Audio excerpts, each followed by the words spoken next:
Hey, rail fans and model railroaders. Welcome back to another episode in our track laying series on getting back on track with Steve. Now, you might notice today that I'm flying solo as Roxanne is busy preparing for the big Thanksgiving feast we're going to be having with family this week. So I'm really looking forward to that, and I hope you're going to spend it with your family as well.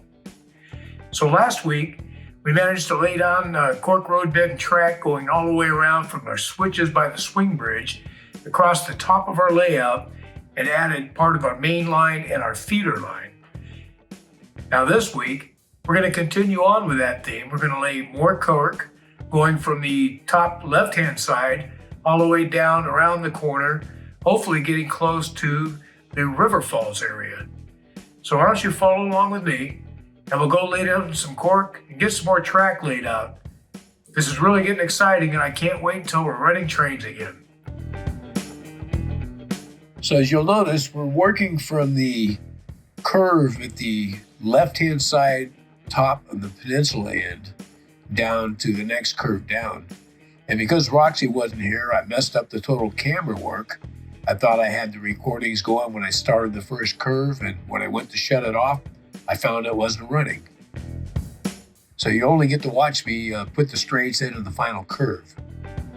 And this is pretty much the same process we've been doing. We add our glue to our Cork, we got our lines drawn out, we've located where we want our switch, and we're just going to lay the Cork. And of course, we're using plenty of thumbtacks because we want to make sure it's nice and flat as it dries.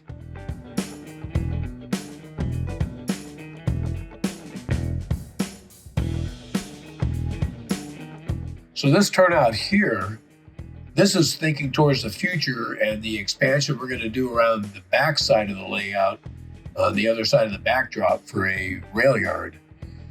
So here we'll be able to put a tunnel in that'll go out the back.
Now we just apply a little sanding. We're going to make sure we're nice and smooth and flat.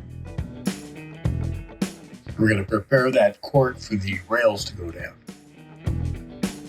It's important to make sure to sand that little lip off that edge. And when you peel these pieces apart, it leaves a little tiny edge on the top side. Then we'll clean up our mess and get ready to lay some track. Here we're using the same caulk we did before. Just going to spread out nice, easy layer, nice and thin.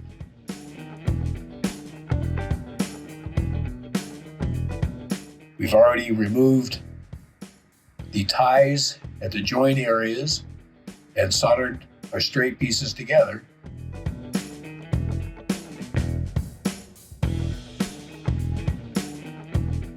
Of course, we're using our little jig to make sure we're keeping this track nice and straight and working right down into that joint area.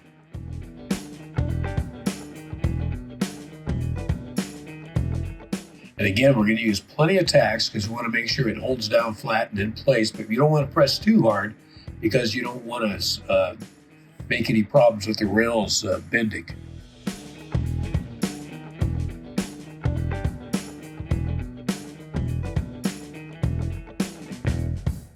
Then on around the corner, and this is really easy to fit up. You can eyeball it pretty easily and see where to locate the track as you're going around these bends.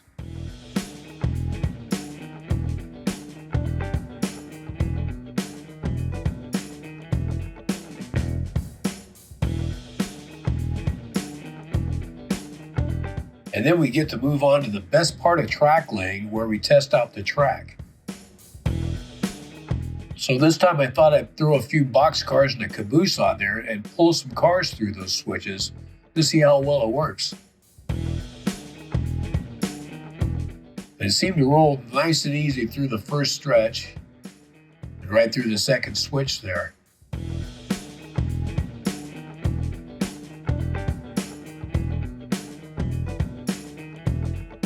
These switches will run us right over onto a feeder track. This will be a feeder line from another railroad where you can pick up cars. They seem to go through these switches pretty well.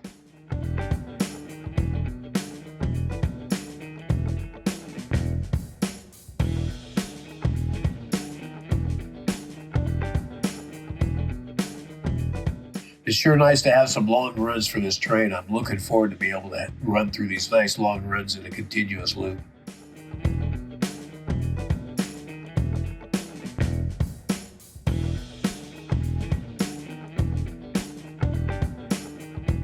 I also noticed that even backing up, we have no problem with any of these switches. So I think we're in pretty good shape.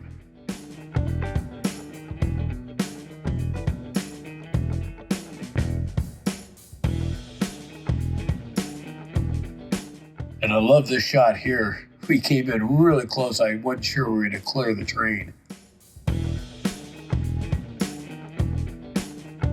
Well, there you go, friends. We managed to get a bunch more cork and rail laid down. So we got another about 18 foot of track in place in there. So we could start running some trains for a little bit of a distance. So that's really a lot of fun and felt pretty good.